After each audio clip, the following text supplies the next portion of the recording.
পরীক্ষিত মহারাজের রাজত্বে আনন্দ আর আনন্দ, এই আনন্দ দুন্ধবী একদিন সমগ্র ভারতবর্ষকে জয় করবার জন্য বেরিয়ে পড়লেন। আর ভারত ভূখণ্ডকে জয় করবার জন্য পরীক্ষিত মহারাজ একবার নিজেই বেরিয়েছেন সমগ্র ভারত ঘুরে দেখবার জন্য। একবার পরীক্ষিত মহারাজ যখন ভারত ভ্রমণে বেরিয়েছেন, ভারত ভ্রমণে বেরিয়ে সেখানে দেখলেন একদিন পরীক্ষিত মহারাজ একটু ক্লান্ত হয়ে একটা গাছের নিচে একটু বসেছেন।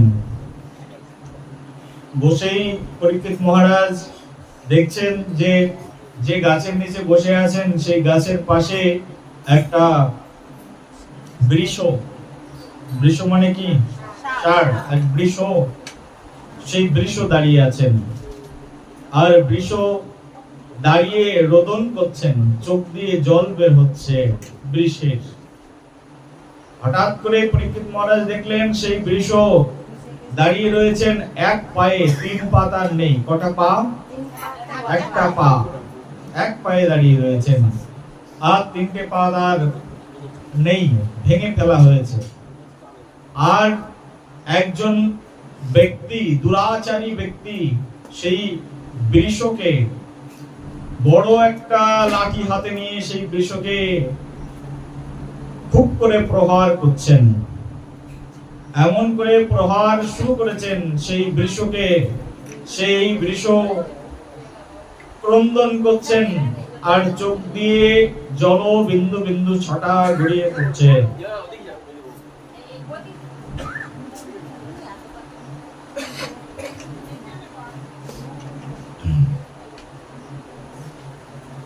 পরীক্ষিত মহারাজ নিজে শশাগড়া ভারতের রাজা, যখন পরীক্ষিত মহারাজ দেখলেন যে গাভীর উপরে, বৃষের উপরে অত্যাচার হচ্ছে, পরীক্ষিত মহারাজ এটা দেখে সহ্য করতে পারলেন না। পরীক্ষিত মহারাজ সঙ্গে সঙ্গে দণ্ড হাতে সেই প্রহারকারী ব্যক্তির দিকে ধেয়ে গেলেন। রে পাপিষ্ঠ মূর্খ, আমার রাজত্ব থেকে গো ব্রাহ্মণকে অত্যাচার করা এসব চলবে না। যদি গাভীর উপরে আর ব্রাহ্মণের উপরে অত্যাচার হয়, সেই রাজ্যে অশান্তি আর অশান্তি ভরে যেতে থাকে। রাজত্বে অশান্তির কারণ হচ্ছে গাভী আর ব্রাহ্মণের উপরে অত্যাচার। গাভী আর ব্রাহ্মণ এই দুই বস্তুতে সব সময় আমাদের শাস্ত্র প্রীতি, ভালোবাসা দেখিয়েছেন। বলছেন, শাস্ত্র বলছে গাভী আর ব্রাহ্মণে যদি কখনো অত্যাচার হয়, গাভী আর ব্রাহ্মণের উপরে যদি সংকট আসে, তাহলে সেই সংকট রাজত্বের উপরেও পড়তে থাকে। আজকে আমি দুপুরের দিকে ফেসবুকটা চালিয়ে দেখছি যে বাংলাদেশে প্রচুর পরিমাণে মানুষ একেবারে ভেসেই যাচ্ছে, এত বন্যার জল বৃদ্ধি পেয়েছে।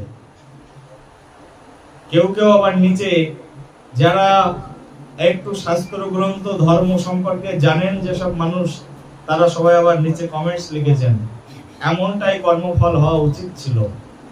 যে দেশের মানুষ গাভীর উপরে, ব্রাহ্মণের উপরে, ভগবানের উপরে, হিন্দুর উপরে অত্যাচার করে, সেই দেশের পুরো মানুষ ভেসে যাওয়াই উচিত। কেউ কেউ আবার লিখেছেন, এটাই শাস্ত্রের বাক্য, যে একটা রাজ্য, একটা জনগোষ্ঠী তখনই সুখে থাকতে পারে যদি তারা ব্রাহ্মণ, গাভী তাদেরকে যথাযথভাবে প্রতিপালন করে, রক্ষা করে, যথাযথভাবে সম্মান করেন। যদি ব্রাহ্মণের সম্মান ক্ষুণ্ণ হয়ে যায়, যদি বৈষ্ণবের সম্মান ক্ষুণ্ণ হয়ে যায়, যদি গো গাভীর উপরে অত্যাচার আসে, তখনই সেই রাজ্যের সব শান্তি নষ্ট হয়ে যায়। আমরা তার প্রমাণ এই মহাভারতের মধ্যেই দেখতে পাই। যখনই ব্রাহ্মণের উপরে অত্যাচার হয়েছে, বৈষ্ণবের উপরে অত্যাচার হয়েছে, ভগবান শ্রীকৃষ্ণ তখনই পৃথিবীতে অবতীর্ণ হয়েছেন। আর অবতীর্ণ হয়েই মহাভারতের রক্তক্ষয়ী যুদ্ধ, এই যে বিশাল যুদ্ধ, এই যুদ্ধের পশ্চাতে সবচেয়ে বড় কারণ যেটি, সেটি হচ্ছে গো ব্রাহ্মণের উপরে নিন্দা, গো ব্রাহ্মণের উপরে অত্যাচার। সেজন্য প্রত্যেকটি হিন্দুর কর্তব্য হচ্ছে ব্রাহ্মণকে রক্ষা করা আর সঙ্গে সঙ্গে গাভীদেরকে রক্ষা করা। যদি ব্রাহ্মণ এবং গাভী সুরক্ষিত থাকে তাহলে সমাজ সুরক্ষিত থাকবে এবং ভগবান শ্রীকৃষ্ণের সেবা সঠিকভাবে হবে। ভগবান শ্রীকৃষ্ণকে প্রণাম করতে গেলে প্রণামে প্রথম শব্দটাই বলা হয় গো ব্রাহ্মণ হিতায় চ জগদ্ধিতায় শ্রীকৃষ্ণায় গোবিন্দায় নমো নমঃ। গো ব্রাহ্মণ হিতায় চ, গাভী এবং ব্রাহ্মণ তাদের হিতায় চ, হিত তাদের কল্যাণ কামনার কথা শাস্ত্রের মধ্যেই বর্ণনা করা হয়েছে। ভগবান প্রণাম গ্রহণ করেন এই শ্লোকে, এই শব্দে গো ব্রাহ্মণ হিতায় চ, গাভী এবং ব্রাহ্মণ। প্রত্যেকটি মানুষের সবচেয়ে শ্রেষ্ঠ বস্তু হচ্ছে গাভী এবং কি ব্রাহ্মণ, এনাদেরকে সম্মান করতেই হবে। গাভী তো যে কোনো জায়গায় দেখতে পাওয়া যায়। যদি কেউ গো হত্যা করছে আমাদের প্রতিবাদ করা উচিত, কারণ আমাদের 7 জন মা, তার মধ্যে একজন মা বলা হচ্ছে আমাদের সপ্ত মাতার মধ্যে ধরিত্রী মাতা, এই বসুধা মাতা যেখানে আমরা বাস করছি এটাও আমাদের মা। তার মধ্যে আরেকটি মাতা হচ্ছে গাভী মাতা, যিনি আমাদেরকে দুগ্ধ প্রদান করেন। শিশু জন্ম দিয়েই মৃত্যুবরণ করলেন মা, ওই শিশুর খাবারের আর খাদ্যের চাহিদা তাকে বাঁচিয়ে রাখবার দায়িত্ব দ্বিতীয় মায়ের উপরে পড়ে। সেই মা কোন মা? গাভী মাতা, গোমাতা। তোমার মা মরে গেল, তুমি কার দুধ খেয়ে মানুষ হবে? এখন বাঁচবে কোন দুধ খেয়ে? তোমাকে এখন গোমাতার দুধ খেতে হবে।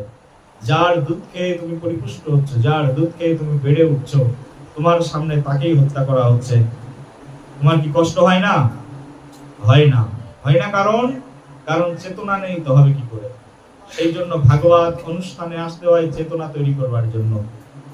হিন্দুরা চেতনার অবক্ষয় হয়েছে, চেতনা নষ্ট হয়েছে, চেতনাই নেই। চেতনা না থাকার কারণ কি? হিন্দু শাস্ত্র গ্রন্থ পড়ে না, হিন্দু আজ গুরু গৃহে গমন করে না, এটাই হচ্ছে তার চেতনার অবক্ষয়ের কারণ। আমি কি আমার নিজের কথাগুলো বলছি না, বইয়ে যা লেখা আছে তাই বলছি। এই যে সামনে খোলাই আছে, এখানে যা লেখা আছে সেই কথাগুলোই বর্ণনা করে শোনাচ্ছি। আমার নিজের ব্যক্তিগত কথা নয়, এটা শাস্ত্রেরই কথা, এটা আমাদের ভাগবত শাস্ত্রে বর্ণনা করা আছে। আমাদের সদা সর্বক্ষণ প্রতিবাদ মুখর হয়ে ওঠা উচিত যখন ব্রাহ্মণ গাভীর উপরে অত্যাচার হয়।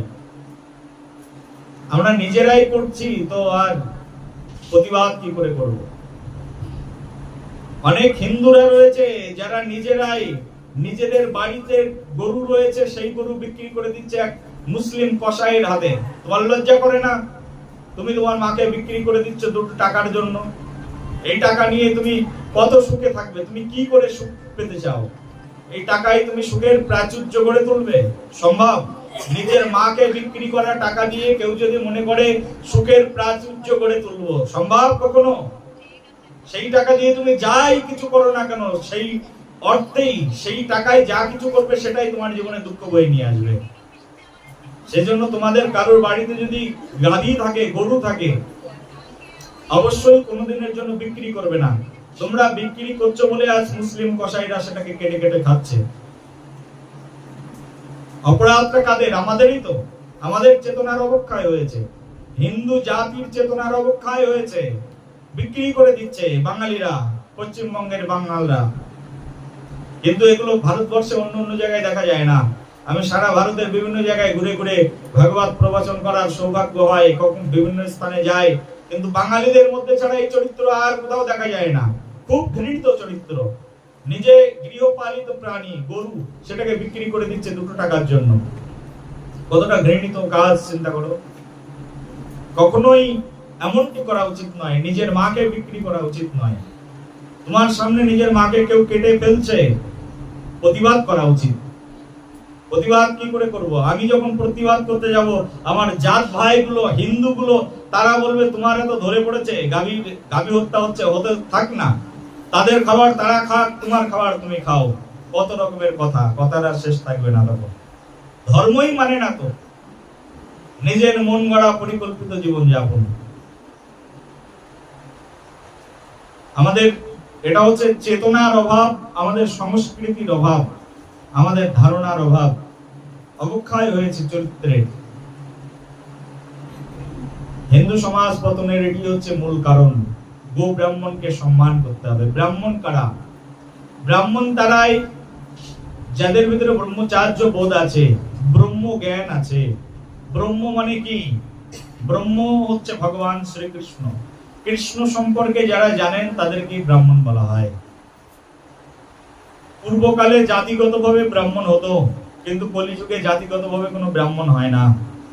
শাস্ত্রের মধ্যে ভগবদ গীতায় ভগবান শ্রীকৃষ্ণ কলিযুগের শুরু হবে আর দ্বাপর যুগের শেষ, তখনই ভগবান শ্রীকৃষ্ণ গীতার বাণীতে এই ব্রাহ্মণ সম্পর্কে বলছেন, চতুর্বর্ণাম ময়া সৃষ্টঃ গুণ কর্ম বিভাগশঃ। আমি 4টি বর্ণ সৃষ্টি করে দিলাম গুণ এবং কর্ম অনুসারে। ভগবান শ্রীকৃষ্ণ গুণ কর্ম সারে এই 4টি বর্ণ সৃষ্টি করে দিয়েছেন। যার ভিতরে ব্রহ্ম জ্ঞান আছে তিনি ব্রাহ্মণ। ব্রহ্ম জানতি ব্রাহ্মণ, যিনি ব্রহ্মকে জানেন, কৃষ্ণকে জানেন, তাকে বলা হয় ব্রাহ্মণ। যার কৃষ্ণ সম্পর্কে ধারণা নেই, গলায় পইতে নিয়ে বসে থাকলে ব্রাহ্মণ হওয়া যায় না। শাস্ত্রে এটাও বর্ণনা করা হয়েছে, কলৌ জন্ম না জায়তে শূদ্র সংস্কারত ভবতি দ্বিজঃ। কলিযুগে যারাই জন্মগ্রহণ করে তারা শূদ্র হয়েই জন্মগ্রহণ করে। কলিযুগে জন্মিলেই সে শূদ্র, তার মানে তার একটাই জাত, ব্রাহ্মণ, ক্ষত্রিয়, বৈশ্য, শূদ্র, এই 4টে। তো বলছে কলিযুগে কোনো বৈশ্যও নেই, কোনো ব্রাহ্মণও নেই, কোনো ক্ষত্রিয় নেই। যে কলিযুগে জন্মগ্রহণ করে সেই শূদ্র, কারণ তার গুণটা শূদ্রের গুণ। কোন ক্ষত্রিয়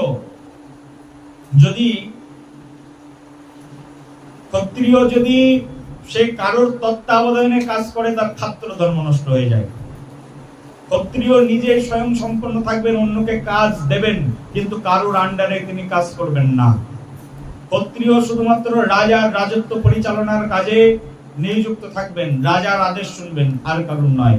ক্ষত্রিয় তার নিজ ধর্মে বলবান থাকবেন, দৃঢ় থাকবেন, তবেই তার ক্ষাত্র ধর্ম থাকবে।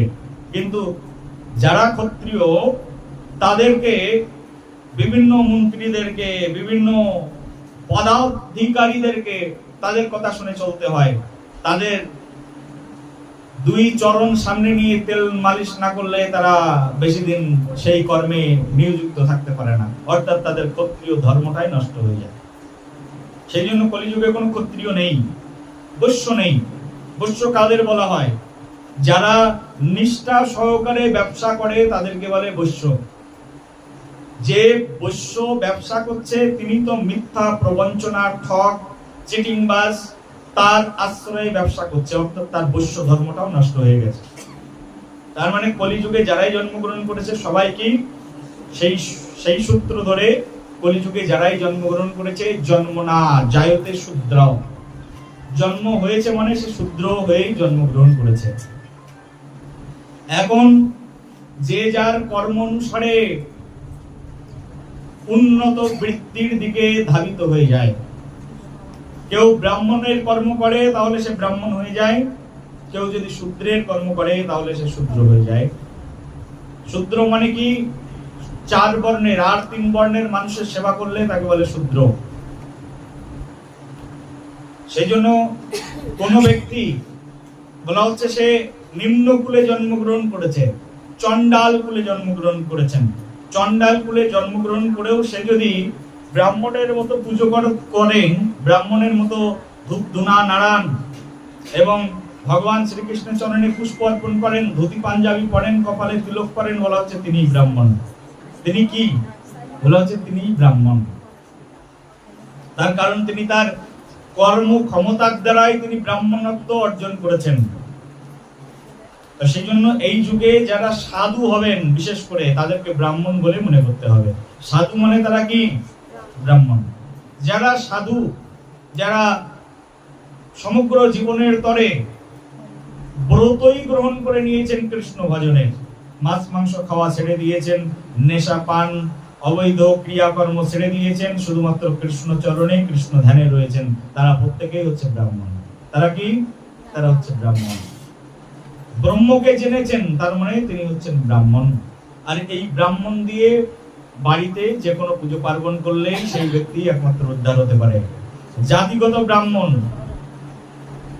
ঘুষ খায় জাতিগত ব্রাহ্মণ, মানুষের টাকা মেরে খায় জাতিগত ব্রাহ্মণ, সকালবেলায় মাংস খেয়ে এসে সন্ধ্যাবেলায় পূজার ফুল চড়ায়, সেই ব্রাহ্মণ দিয়ে পুজো করলে তুমি কি মনে করেছো তুমি উদ্ধার হয়ে চলে যাবে? এটাই অসম্ভব। এটাই আমাদের শাস্ত্রের সিদ্ধান্ত। আমি নিজের মতো মূর্খের মতো বলছি না, শাস্ত্রের মধ্যেই লেখা আছে, শ্লোক বলেই তো বলছি। চৈতন্য ভাগবতে বৃন্দাবন দাস ঠাকুর বলছেন, বর্ণনা করছেন, চন্ডাল চন্ডাল নহে যদি কৃষ্ণ ভজে। বলছে চন্ডাল চন্ডাল থাকে না যদি কৃষ্ণ ভজন করে, কারণ কৃষ্ণ ভজন করলেই সে ব্রহ্ম জানতি ব্রাহ্মণ, সে তো ব্রাহ্মণের সমপর্যায়ে চলে যায়। চন্ডাল শূদ্র শূদ্র নহে যদি কৃষ্ণ ভজে, আর বিপ্র বিপ্র নহে, বিপ্র শব্দের অর্থ হচ্ছে ব্রাহ্মণ, বলছে বিপ্র বিপ্র নহে যদি কৃষ্ণ ত্যাজে। কৃষ্ণকে ত্যাগ করে দিয়েছেন, সে হতে পারে জাতিগতভাবে পৈতেওয়ালা ঘরে জন্মগ্রহণ করেছেন, কিন্তু সে ব্রাহ্মণই নয়। প্রেম সে বলো দুহাত তুলে রাধা রানী কি, শ্যাম সুন্দর প্রভু কি, নিতাই গৌর প্রেমানন্দে।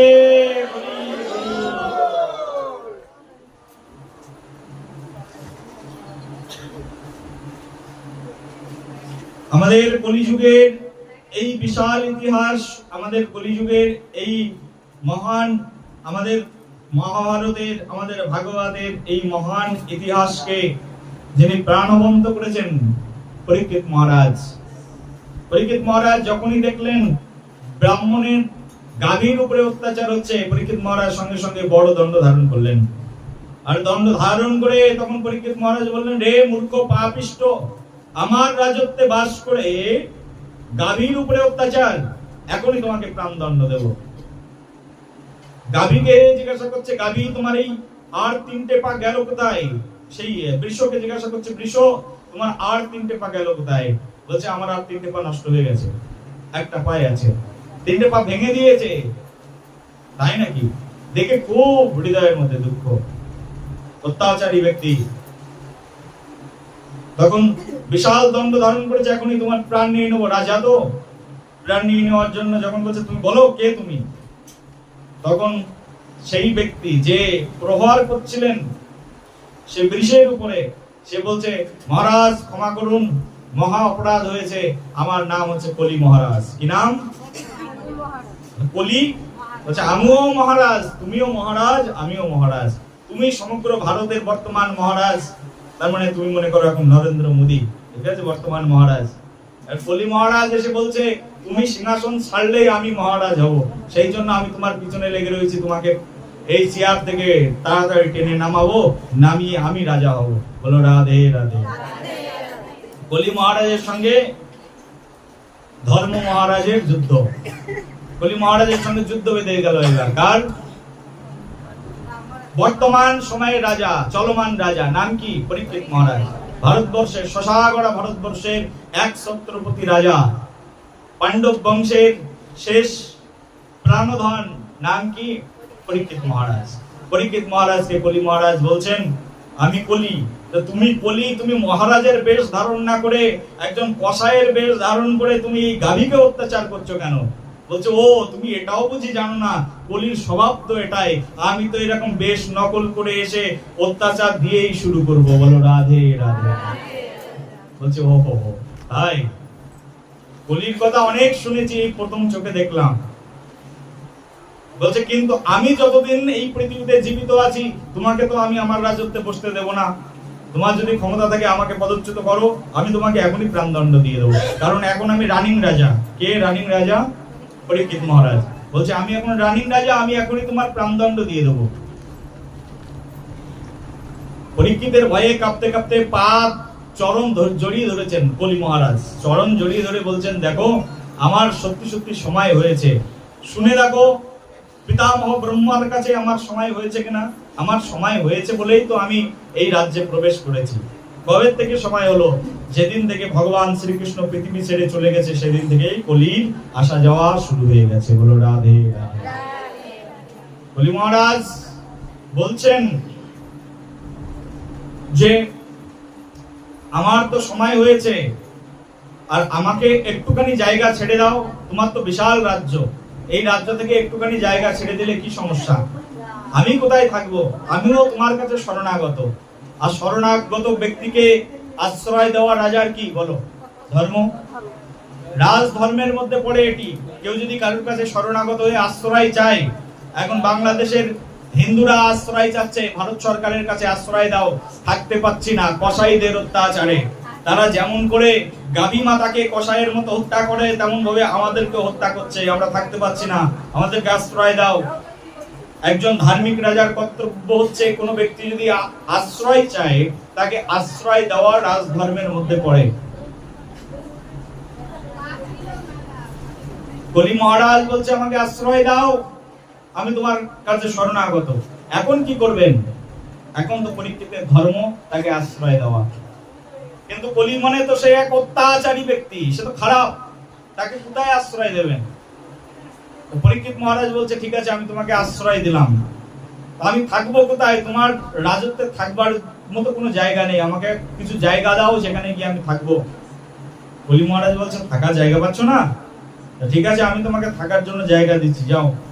যারা যারা আমার রাজত্বের মধ্যে মদ্যপান করে তুমি তাদের মধ্যে গিয়ে থাকবে, যারা মদ খায় তাদের দেহের মধ্যে গিয়ে বাস করবে তুমি।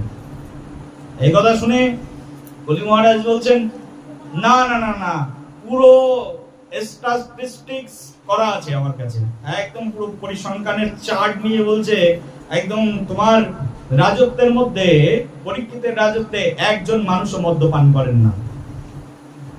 বলছে একজন মানুষ নেই যে মদ্যপান করে, আমি থাকবো কোথায়? কি সর্বনাশ! এইরকম নাকি? বেশি দিন আগের কথা নয়, এখান থেকে 5000 বছর আগে একজন মানুষ মদ্যপান করতো না। তখন রাজা ছিল ভারতবর্ষের পরীক্ষিত মহারাজ। বলো পরীক্ষিত মহারাজ কি? বলছে আমার রাজত্বে একজনও সুরাপান করে না। বলছে না, আমি খুঁজেই বলছি, আমি সব ঘুরে দেখেছি, কেউ মদ্যপান করে না তোমার রাজত্বের মধ্যে। তো বলছে ঠিক আছে, যদি আমার রাজত্বের মধ্যে কেউ অবৈধ যৌন সঙ্গ করে, তাহলে তুমি তার মধ্যে গিয়ে বাস করো। তখন এখন কলি মহারাজ বলছে এটাও আমি ভালো করেই দেখেছি, তোমার রাজত্বের মধ্যে কেউ এই অবৈধ যৌন সঙ্গ, যৌন রতিক্রিয়াও করে না। কি বলো তাই? তাহলে কোথায় থাকবে? বলছে ঠিক আছে যাও, আমার পিতৃকুল ধ্বংস হয়েছে তো এই জুয়া খেলা নিয়ে, যারা জুয়া খেলে, তাস পাশা খেলে, তাদের মধ্যে গিয়ে বাস করো। তখন কলি মহারাজ একটু মাথা ঘুরালেন, মাথা ঘুরিয়ে ওই যে মেমোরিটাকে একটু রিফ্রেশ করলেন, কম্পিউটারে যেরকম রিফ্রেশ করতে হয় না, রিফ্রেশ করলেন। রিফ্রেশ করে বললেন না না না না, এই ব্যক্তিও নেই তোমার রাজত্বের মধ্যে যে এখনো পর্যন্ত তাস পাশা জুয়া খেলে, এইরকম ব্যক্তিও তোমার রাজত্বের মধ্যে নেই। তাহলে আমি কোথায় থাকবো? 3টে জায়গা দিয়ে দিলেন, বললেন আমি তোমাকে 3টে জায়গা দিলাম, 3 জায়গায় নেই। বলছে যারা মদ্যপান করে এরকম মানুষ পাওয়া যাচ্ছে না, তাস পাশা খেলা মানুষ পাওয়া যাচ্ছে না, অবৈধ যৌন ক্রিয়া করা মানুষ পাওয়া যাচ্ছে না, আমি আর কোথায় যাব? এখানে শাস্ত্রের মধ্যে বলছে দুতম পানম স্ত্রীয় সুনাম যত্র ধর্ম চতুর্বিধঃ। বলছে এই যে 4টি স্থান আছে, সেই 4টি স্থানের মধ্যে কোনো স্থান খালি নেই পরীক্ষিত মহারাজের রাজত্বে। এতটাই ধর্মপরায়ণ ছিল তৎকালীন সময়ের প্রত্যেকটি মানুষ, প্রত্যেকটি ভক্ত, সবাই পরীক্ষিত মহারাজের রাজত্বে। এই জন্য বলা হয় পরীক্ষিত মহারাজের মতো শান্তিপ্রিয় রাজা, শান্তির ধর্ম প্রতিপালক এই জগতে আর কেউ ছিল না। কার কার মনে হচ্ছে পরীক্ষিতের রাজ্যে ফিরে যাব? মনে হচ্ছে যে যদি পরীক্ষিতের রাজ্যে থাকতে পারতাম। পরীক্ষিত মহারাজের রাজ্য এতটাই সুন্দর ছিল। বলছে তাহলে এক কাজ করো, তোমার চতুর্থ একটা জায়গা দিয়ে দিলাম, যদি আমার রাজত্বের মধ্যে কেউ মাছ আর মাংস সেবন করে, অর্থাৎ অমৃত ভক্ষণ করে, তুমি তাদের মধ্যে গিয়ে থাকো। এই কথা যখনই বললেন তখন সে আবার অনুসন্ধান করে দেখলেন পুরো পরীক্ষিত মহারাজের রাজত্বের মধ্যে ধীবর জাতি পর্যন্ত পরীক্ষিত মহারাজের রাজত্বে মাছ শিকার করা বন্ধ করে দিয়েছিলেন। যখন মহাভারতের যুদ্ধ হলো, ধীবর জাতি যারা ছিল জেলের শ্রেণীর মানুষ, তারা মাছ শিকার করত। কিন্তু পরীক্ষিত মহারাজ এইরকম রাজা ছিল, পরীক্ষিত মহারাজের রাজত্বে জেলেরা পর্যন্ত জাল ফেলা বন্ধ করে দিয়েছিল প্রাণী হত্যার ভয়ে। তখন বলছে যে কোন মানুষ মাছও খায় না, মাংসও খায় না, হাটে বাজারে কোনো জায়গায় মাংস বিক্রি হয় না, খাবে কি করে? কেউ কাটেই না মাংসকে। তো আমরা থাকবো কোথায়? 4টে জায়গা দিয়ে দিল, কোনো জায়গা খালি নেই কলি মহারাজের থাকবার জন্য। তখন কলি মহারাজ বলল 4টে জায়গা কোনো জায়গায় খালি নেই, তাহলে এক কাজ করো, আমি তোমাকে আরেকটি জায়গা দিয়ে দিচ্ছি। সেই জায়গাটি হচ্ছে স্বর্ণ। কিসের মধ্যে? স্বর্ণ। বলছে আভরণ, এই আভরণের মধ্যে তোমাকে আমি জায়গা দিয়ে দিচ্ছি। বলছে স্বর্ণের মধ্যে তুমি বিদ্যমান থাকবে। কিন্তু কলি মহারাজ দেখলেন স্বর্ণ অনেকেই পড়ে, কিন্তু অবৈধ স্বর্ণ কেউ পড়েন না। তো বললেন ঠিক আছে, এই 4টে জায়গা আমি নিলাম, এখন আস্তে আস্তে আমি বাড়াবো, দেখবো কোন দিকে থাকা যায়। কলি মহারাজ এই টোটাল 5টা জায়গা নিলেন থাকবার জন্য। কয়টা জায়গা হলো? টোটাল কটা জায়গা হলো বলো? 5টা জায়গা। এই 5টা জায়গা দিয়ে দিলেন পরীক্ষিত মহারাজ কলি মহারাজকে থাকবার জন্য। কলি মহারাজ সেই 5টা জায়গায় খুব আনন্দের মধ্যে থাকতে শুরু করলেন কলি মহারাজ, আর খুঁজতে থাকলেন কখন আমি ফলস পাবো, এই 4টে, এই 5টা বস্তুকারী ব্যক্তিকে কোথায় পাবো। এইভাবে দিন কাটতে থাকলো। একদিন পরীক্ষিত মহারাজ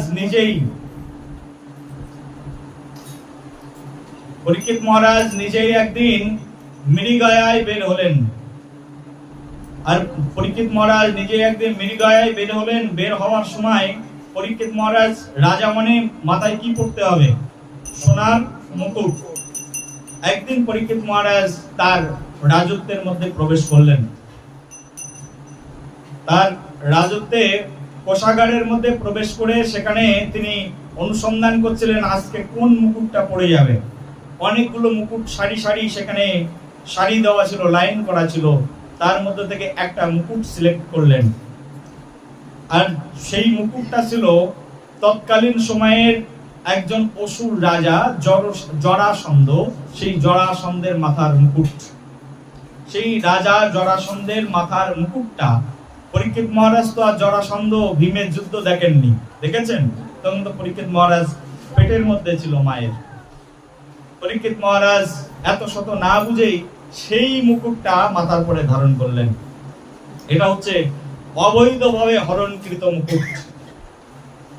কাউকে মৃত্যুদণ্ড দেওয়া সেটা ভীমের বিধান ছিল, কিন্তু তার মুকুট খুলে নিয়ে এসে রাজমহলে রেখে দেওয়া সেটা তার বিধান ছিল না। সেই অবৈধ মুকুটটা মাথায় পরে নিয়েছেন, তাও এক অসুরের মুকুট মাথায় পড়েছেন। পড়ে এইবার হরিণ শিকার করবার জন্য তিনি মৃগয়ায় গমন করেছেন।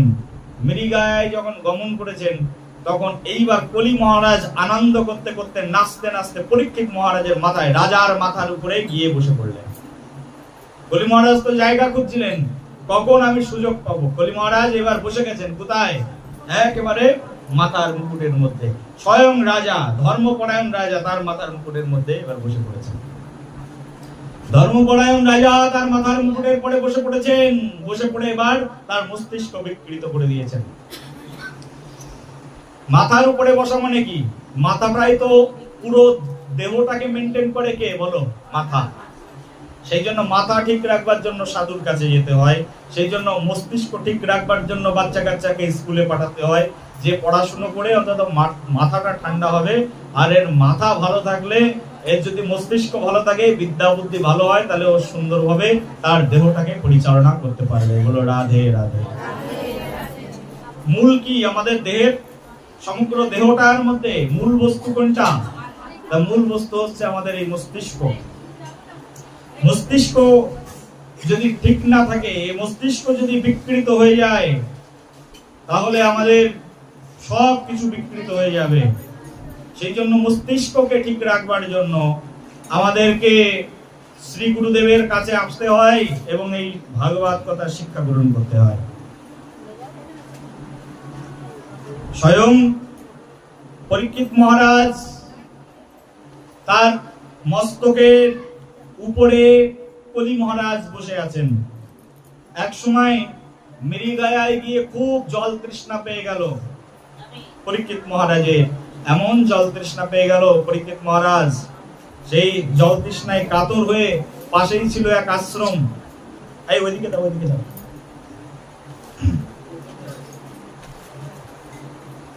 পাশেই ছিল এক আশ্রম, আর সেই আশ্রমে প্রবেশ করলেন। আশ্রমে প্রবেশ করে আশ্রমের মধ্যে দেখলেন একজন মুনি, একজন ঋষি বসে বসে ধ্যান করছেন। আর সেই ঋষির কাছে গিয়ে বললেন, ঋষিবর, আমি খুব তৃষ্ণার্ত, আমাকে একটু জল খেতে দাও। কিন্তু ঋষিবর শুনবেন কি করে? সেই ঋষি তো ধ্যানের মধ্যে রয়েছেন। ধ্যান করে তিনি এই জগতের সব বন্ধন থেকে মুক্ত হয়ে সেই পরম ধামে গমন করেছেন। আর সেই ঋষির নাম হচ্ছে শমিক ঋষি। ঋষি বসে বসে ধ্যান করছেন। ধ্যান করতে করতে এই জগতের সব চিন্তা চেতনার ঊর্ধ্বে চলে গেছেন। আর পরীক্ষিত মহারাজ কয়েকবার চিৎকার করে বলছেন, ঋষিবর, আমি খুব তৃষ্ণার্ত, একটু জল খেতে দাও, একটু জল পান করতে চাই। আর ঋষি শুনছেন না। তখন রাজা বলছেন, রে ঋষি, আমি স্বয়ং রাজা এসেছি তোর দ্বারে, একটু জলের জন্য প্রাণ যাই জল দিচ্ছিস না। হঠাৎ করে পরীক্ষিত মহারাজ দেখলো সামনে রয়েছে একটা মৃত সর্প। সেই মৃত সর্প তার ধনুর্বাণের আগায় তুলে নিয়ে সেই শমিক ঋষির গলায় এরকম দিয়েছেন জড়িয়ে। কিন্তু পরীক্ষিত মহারাজ জীবনে কিন্তু এইরকম কাজ কোনোদিন করেননি। আজকে কেন করলেন? ওই যে মস্তিষ্ক বিকৃত হয়ে গেছে। কখনো এই ধরনের অন্যায়, কখনো এই ধরনের অত্যাচার করেননি। আজকে সঙ্গ পেয়েছে কার? যেমন সঙ্গ তেমন হয়েছে রঙ্গ। বলো রাধে রাধে। আজকে মুকুটের সঙ্গ পেয়েছে, আর মুকুটের মধ্যে বসে আছে কে? একদম কলি মহারাজ। কলি মহারাজ তাকে বিভ্রান্ত করে দিয়েছেন। আর সেই মৃত সর্প গলায় ঝুলিয়ে দিয়ে পরীক্ষিত মহারাজ রথের উপরে উঠেছেন। আর সমুদ্রের বুকে, নদীর বুকে স্নান করছিলেন সেই ঋষির পুত্র, শমিক ঋষির পুত্র, নাম হচ্ছে শৃঙ্গি ঋষি। তার খালার বন্ধুরা বলল, জানিস তোর বাবার গলায় একজন মহারাজ এসে এক মৃত সর্প ঝুলিয়ে দিয়ে চলে গেল। এই কথা যেই না সেই শৃঙ্গি ঋষি শ্রবণ করলেন, এত বড় মূর্খ রাজা আমাদের দেশে আছে। আমি ওই রাজাকে অভিশাপ দিচ্ছি যে আমার ধ্যানস্থিত পিতার গলায় যে ব্যক্তি মৃত সর্প ঝুলিয়ে দিয়েছে, 7 দিনের মধ্যে সর্পের দংশনে তার মৃত্যু হয়ে যাবে। বলো নিতাই গৌর হরি। কত দিনের মধ্যে? বলে 7 দিনের মধ্যেই তার মৃত্যু হয়ে যাবে। আর পূর্বকালের ব্রাহ্মণ, এই যুগের পইতে পড়া মাছ খাওয়া ব্রাহ্মণ নয়, কিন্তু এই শমিক ঋষির পুত্র শৃঙ্গি ঋষি সেই যুগের ব্রাহ্মণ।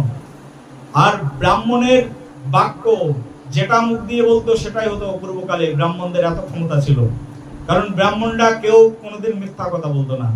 ব্রাহ্মণদের ছিল ব্রহ্মনিষ্ঠ। ব্রাহ্মণদের এত নিষ্ঠা ছিল, মুখ দিয়ে যদি বলতো তোর আজকেই মৃত্যু হবে, তাহলে তার সেদিনই মৃত্যু হয়ে যেত। যদি বলতো আকাশ থেকে ইন্দ্রদেব এখনই বাড়ি বর্ষণ করো, সঙ্গে সঙ্গে আকাশ থেকে বৃষ্টি হতো। বৃষ্টি হচ্ছে, এই যে এত বৃষ্টি হচ্ছে, পূর্বকালের ব্রাহ্মণরা বলতো এই বৃষ্টির দেবতা বৃষ্টি বন্ধ করো। ইন্দ্রদেব বাধ্য হয়ে বৃষ্টি বন্ধ করে দিতেন, কারণ দরকার নেই এখন, বৃষ্টি বন্ধ করো, বৃষ্টি বন্ধ হয়ে যেত। ব্রাহ্মণদের এত ক্ষমতা ছিল পূর্বকালে। ব্রাহ্মণরা আগুন জ্বালানোর জন্য, যজ্ঞের আগুন জ্বালানোর জন্য দেশালাইয়ের কাঠি ব্যবহার করতে হতো না, মুখ দিয়ে ফু দিলেই আগুন জ্বলতো। তাদের মুখের মধ্যে অগ্নি ছিল পূর্বকালে ব্রাহ্মণদের। তাদের বাক্য এতটাই সত্য ছিল যে শৃঙ্গি ঋষি অভিশাপ দিয়ে দিলেন, যাও 7 দিনের মধ্যে তোমার মৃত্যু হয়ে যাবে।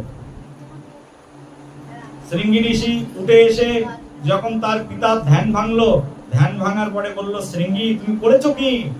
তুমি তো আমার ধ্যান করে দেখলেন শৃঙ্গি শমিক ঋষি যে তার গৃহে স্বয়ং শশাগড়া ভারতের মহারাজ, নাম হচ্ছে কে, পরীক্ষিত মহারাজ এসেছিল। আর সেই পরীক্ষিত মহারাজকে তুমি অভিশাপ দিয়ে দিলে, তার কারণেই আজকে সারা ভারতে শান্তি প্রতিষ্ঠিত হয়েছে। তার অল্প একটু অপরাধের জন্য এত বড় দণ্ড? তুমি মহা অপরাধ করেছো। খুব ছেলেকে খুব করে শাসন করলেন। কে?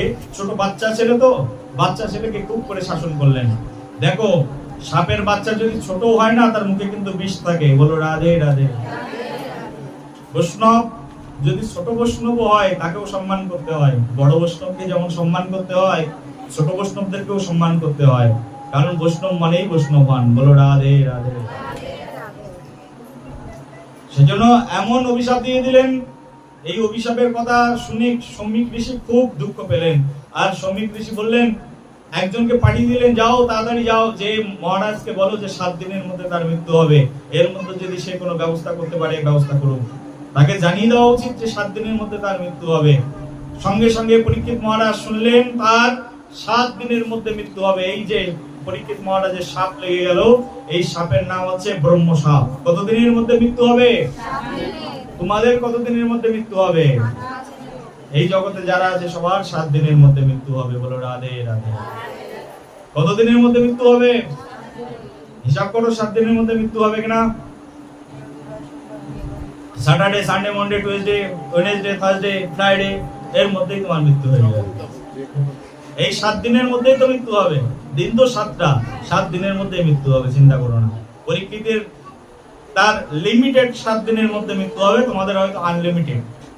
হয়তো আজকেও হতে পারে, আবার এখান থেকে 10 বছর পরেও হতে পারে। কিন্তু পরীক্ষিত মহারাজের একদম নির্দিষ্ট 7 দিনের মধ্যে মৃত্যু হবে।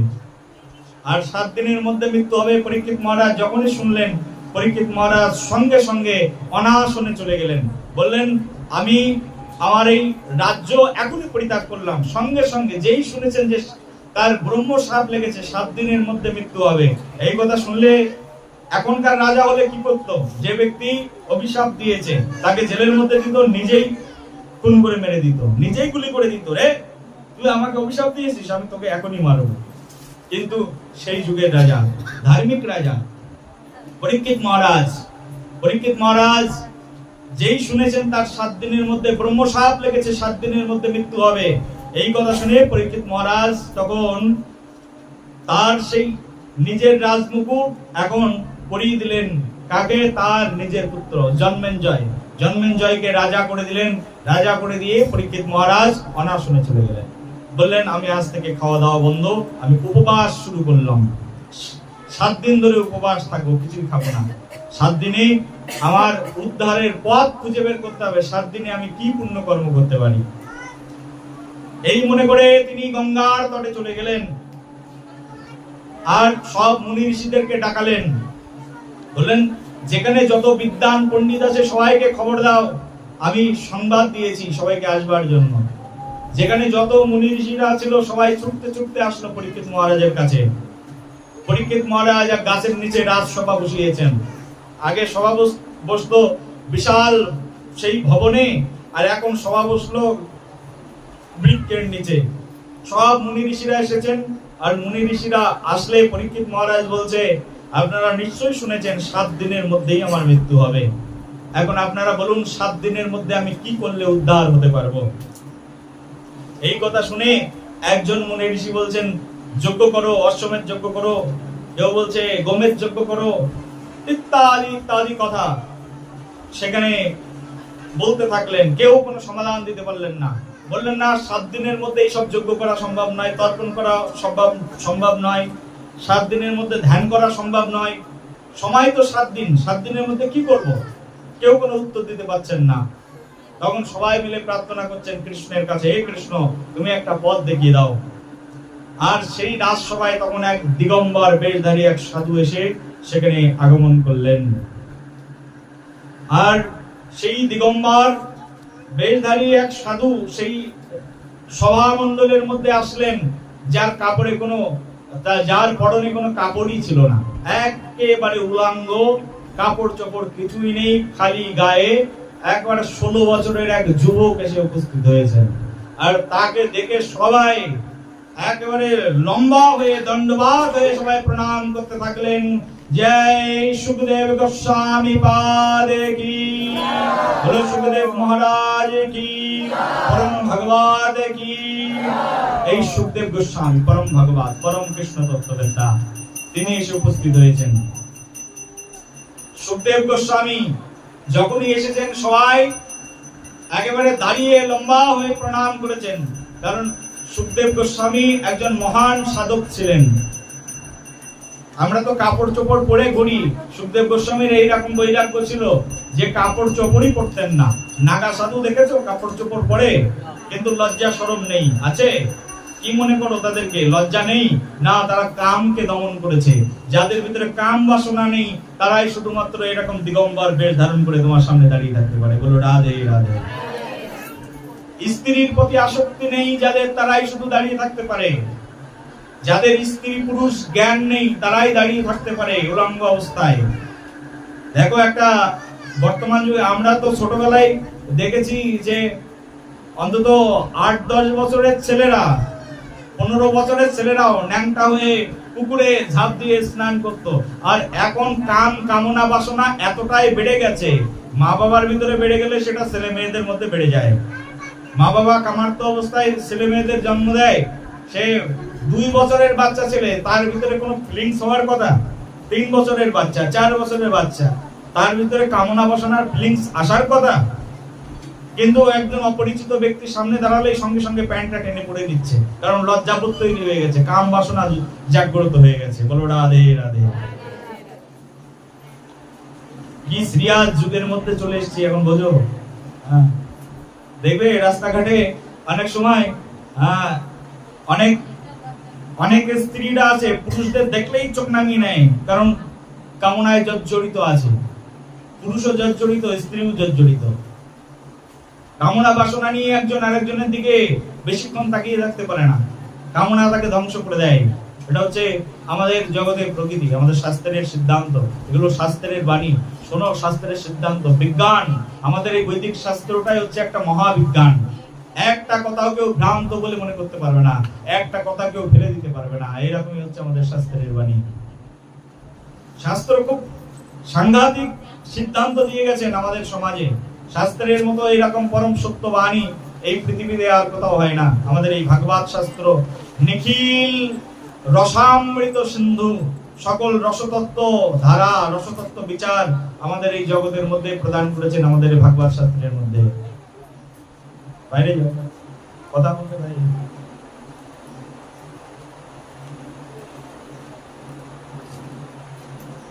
পরমেশ্বর পরমানন্দ মাধব ভগবান শ্রীকৃষ্ণের কথামৃত ধারাকে হৃদয়ের মধ্যে নিয়ে সুখদেব গোস্বামী সামনে এসে দাঁড়িয়েছেন। দিগম্বর বেশ ধারণ করে সেই সাধুকে দেখে সবাই প্রণাম নিবেদন করেছেন। প্রণাম নিবেদন করে সেই সাধুকে বলছেন আপনি বসুন। সাধুর জন্য গাছের উপরে মাটির ঢিবি করা, তার উপরে একটা কুশাসন, কুশাসনের উপরে বসেছেন। আর পরীক্ষিত মহারাজ শশাগড়া রাজ্যের রাজা, নিজে রাজা হয়ে স্বয়ং সুখদেব প্রভু তার পায়ের সামনে হাত জোর করে একেবারে এই যে হাঁটুটা জানুদেশটা মৃত্তিকার সঙ্গে লাগিয়ে, পদদেশটাকে মৃত্তিকার সঙ্গে লাগিয়ে 2 হাত জোর করে বলছেন প্রভু আমার 7 দিন আয়ু আছে, এই 7 দিন আয়ুর মধ্যে আমি কি করে উদ্ধার হব, আমাকে হিত উপদেশ প্রদান করুন। এই কথা শুনে সুখদেব গোস্বামী পাদ বললেন চিন্তা করো না। ডাক্তারের কাছে গেছেন, পেশেন্ট মনে করো, ডাক্তার বলে দিচ্ছেন চিন্তা করো না তোমার উদ্ধার হয়ে যাবে। এই কথা শুনেই রোগীর অর্ধেক রোগ ভালো হয়ে গেছে। বলেন তাই গৌর হরি। ডাক্তার যদি বলে দেয় যে তোমার রোগ আমি তাড়াতাড়ি ঠিক করে দেবো, তাহলে রোগীর মনের মধ্যে কতটা আনন্দ হয়। আর ডাক্তার যদি বলে তোমার খুব সমস্যা, কবে সমাধান হবে ঠিক জানি না, তাহলে রোগী আরো বেশি রোগী হয়ে যাবে, হ্যাঁ কি না? বলছে চিন্তা করো না, এর সমস্যার সমাধান হয়ে যাবে। কোন মানুষ সমাধান দিতে পারছে না, কিন্তু স্বয়ং সুখদেব প্রভু বলছেন তোমার এই সমস্যার সমাধান হয়ে যাবে। কি করে সমাধান হবে? সুখদেব প্রভু তখন একটা ঘটনা বললেন, আর সেই আমরা শ্লোকগুলো আর বেশি উচ্চারণ করছি না, তাহলে ব্যাখ্যা বেড়ে যাবে। তখন একটা উপায় বললেন, বলছেন সেই উপায়টি হচ্ছে কি? তো বলছে শোনো, এক পূর্বকালে একজন মহান ঋষি ছিল, তার নাম হচ্ছে খট্টাঙ্গ ঋষি। এই খট্টাঙ্গ মহারাজ খট্টাঙ্গ মহারাজ তিনি শুনেছিলেন তার এক নিমেষ মাত্র সময় আছে বেঁচে থাকার, তার মানে এক পল সময় আছে, এক পল সময়ের মধ্যে তাকে মৃত্যুবরণ করতে হবে। ঠিক এই সময়ের মধ্যে কি করে উদ্ধার হবে? তখন তিনি সাধুদের কাছে বিচার দিলেন, আমি অল্প সময়ের মধ্যে মৃত্যুবরণ করব, আমার গতি কি করে হবে? তখন সাধুরা তাকে বলেছিলেন যে যদি মৃত্যুর আগে 1 সেকেন্ড থাকে, 1 সেকেন্ডের মধ্যে তুমি উদ্ধার হতে পারো যদি তুমি কৃষ্ণের নাম করো। আর খট্টাঙ্গ মহারাজ সেই এক মুহূর্ত সময়ের মধ্যে হরিনাম কীর্তন করেছিলেন, আর হরিনাম কীর্তন করে সেই খট্টাঙ্গ মহারাজ উদ্ধার হয়েছিলেন। আর তোমার তো সময় রয়েছে 7 দিন, তুমি উদ্ধার হবেই হবে।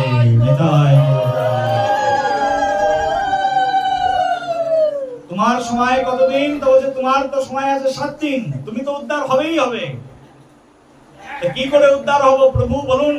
এখন সুখদেব প্রভুপাদ বলছেন, শোনো এখন তুমি কি করে উদ্ধার হবে।